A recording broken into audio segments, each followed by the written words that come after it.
What is going on, guys? My name is Chase, and welcome back to Intelligent Money Investing. So, today I saw a very interesting CNBC article talking about the government shutdown and how it's affecting a lot of workers who aren't being paid. Because if you guys don't know, over 800,000 government workers have been put on furlough or are working without pay across the country. So, essentially, what that means is that people are either being not laid off, but aren't working and aren't being paid, or they are working essential jobs that are needed to like keep basically the country running and not being paid for that. And while these people very likely going to get back pay after the shutdown's over, what really this shines a light on is that an emergency fund is absolutely essential, and only relying on one income stream or one source for in order to basically pay your mortgage, pay all of your bills and everything like that is absolutely essential, that you cannot be relying on only one source.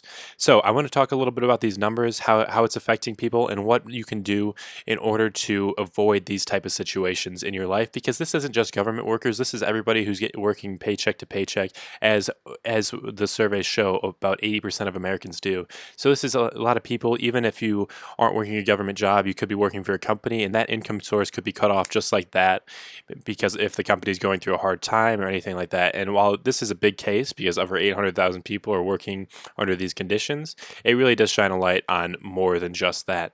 So as we can see right here, this is a map of where people are being affected by the shutdown. Obviously, it's across the country, but located in a few states in particular. And really, the main thing that we're taking out of this is that about 1.5% of the country's workforce is under these bad conditions right now. It's federal workers, and 1.5% of them are in the Washington area, and or not, a fifth of them are in the Washington area, but it's 1.5% of the country's workforce. And that is an absolutely astronomical amount when you consider that there are 330 million people in the United States and over 800,000 federal workers that are being affected by this. And really, that just shows us that how big this government shutdown is and how many people are being affected by it, and rather than just seeing the people in the news and seeing the senators and the talking heads discussing it.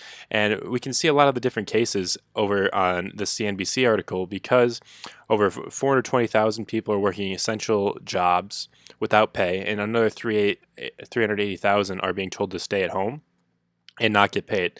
And while this back pay does happen, there's so many cases where people are having a hard time paying their mortgages and may lose their homes, because there's no end in sight to this government shutdown, because both the Democratic and Republican sides are really butting heads on this border wall thing, and neither of them have been given any leeway as of now. So really, we could break that 21-day record that was set by back in the day by during, I believe, the Clinton presidency, where they were working on the funding again.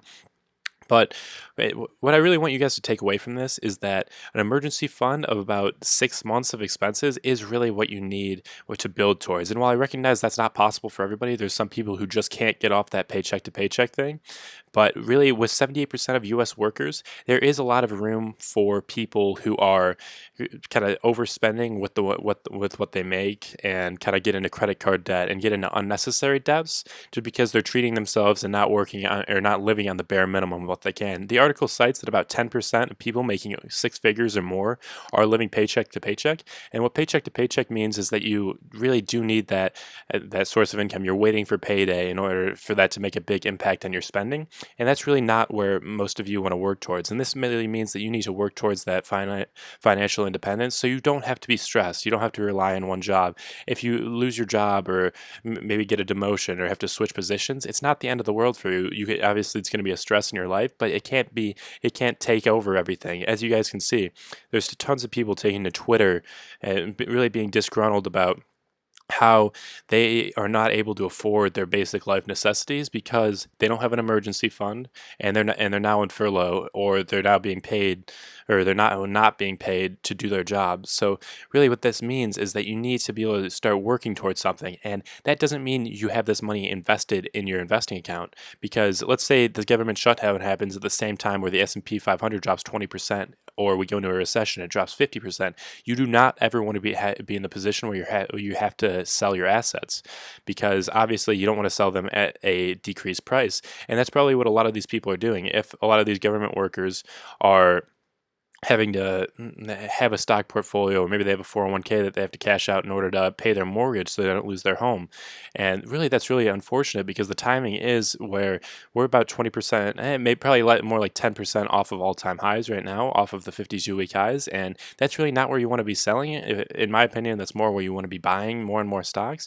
And as you can see here, there's people with their finances aren't in order, and they're being forced to sell their assets. They're being forced to go to the bank, take out more debt in order to get these short-term loans that are going to be at a high interest rate, and that's really going to hurt them in the long run and hurt them on their financial journey towards financial freedom and retirement. And really, with this situation, it's a bunch of people in Washington who don't have a ton of regard for like the average guy. It seems like the average person, and they're more concerned about their politicking and how it looks for them to either give leeway or make a compromise with the other side. So really, this is an incredibly unfortunate situation, and really, it just shows us that maybe your company takes a dive, or maybe you get laid off at work and you no longer have that source of income. But you really need to be able to take time and bounce back, and have that not be the end of your world, the end of your financial life, because you don't want to take 10 steps backwards when you've been working so hard for that money. And really, that means that you either need to make more, people either need to try and make more money or spend less in general if you are on that working paycheck to paycheck thing. And obviously, I recognize not everybody can do that, but in most circumstances, you could do a little bit better. You don't need to buy that one thing that you wanted. You need to decide what are the needs and what are the wants, essentially. So really, with that, that's what kind of the message I wanted to leave with you guys today. I'm going to link this article down in the description, and I absolutely suggest that you do read it, because 78% of U.S. workers living paycheck to paycheck is a tragedy, especially for one of the wealthiest countries in the world. And that's really something that is probably due to a lot of overconsumption and overspending of that paychecks that the average American receives. So that's what I've got for you guys today. I hope you enjoyed this video. Please drop a like and a comment telling me about what you think on this topic in the comments down below, and I'll see you guys in the next video. Thanks for watching.